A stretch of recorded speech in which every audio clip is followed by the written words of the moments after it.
নিজের স্বামীর ছোট ভাইয়ের সাথে পরকীয়ায় লিপ্ত, আর সেই ঘটনাকে কেন্দ্র করে হত্যা নিকৃষ্ট ঘটনা ঘটে গেল। মূলত চাঞ্চল্যকর এই ঘটনার সৃষ্টি এখান থেকেই।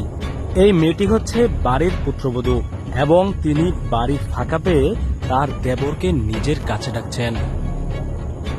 তার দেবর বয়সে ছোট হলেও প্রতিনিয়ত সে নিজের কাজ চালিয়ে যাচ্ছে। বিষয়টা বাড়ির অন্যান্য সদস্যরা টের পেলে তাদেরকে হাতে নাতে ধরার জন্য তারা পিছন পিছন তাদেরকে অনুসরণ করছিল, কিন্তু তারা এখনো পর্যন্ত দেখেনি তাদেরকে কেউ দেখে নিয়েছে। প্রিয় দর্শক, এই পর্যায়ে এমন একটা ঘটনা ঘটে যাবে যেটা দেখার জন্য আমরা মোটেও প্রস্তুত ছিলাম না। দেখুন, গামছার আড়ালে তারা অন্তরঙ্গ মুহূর্ত কাটাচ্ছে, অন্যদিকে কিন্তু সেই লোকগুলো তাদেরকে দেখে নিয়েছে। এখন তারা কি আসলে চুপ থাকবে নাকি এর উত্তর দিবে? ভিডিওটি না টেনে ধৈর্য সহকারে দেখতে থাকুন। স্বামীর ছোট ভাই যেখানে সন্তান সমতুল্য, আর সেই সন্তানকে দিয়েই কিনা নিজের দেহের খিদা মিটাচ্ছে। আমাদের সমাজে বর্তমানে এই ধরনের ঘটনা অহরহই ঘটছে। মূলত আমরা কখনোই নিজের ঘরের পুত্রবধূদের উপর নিয়ন্ত্রণ করতে পারি না, কারণ তারা তাদের মতো চলছে এবং সমাজে একের পর এক নিকৃষ্ট কাণ্ডকর্ম ঘটাচ্ছে। লোকগুলো যখন দেখতে পেল এরা এখানে প্রেম লীলায় মেতে রয়েছে, তখন তারা আসলে কি করবে? তারা এমন একটা কাণ্ড ঘটাবে যেটা দেখার জন্য আমরা একদমই প্রস্তুত ছিলাম না।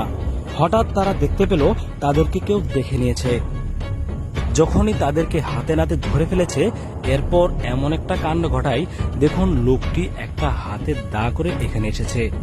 মূলত তিনি এতটাই রাগান্বিত হয়ে গিয়েছেন, এদেরকে এখানেই শেষ করে দিবেন।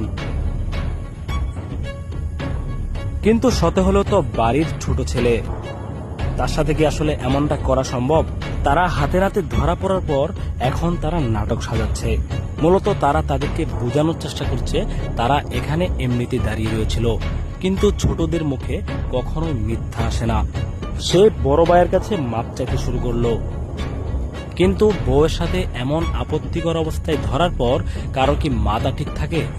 অবশ্যই না। তাহলে এখন এখানে কি ঘটবে একবার ভেবে রেখেছেন?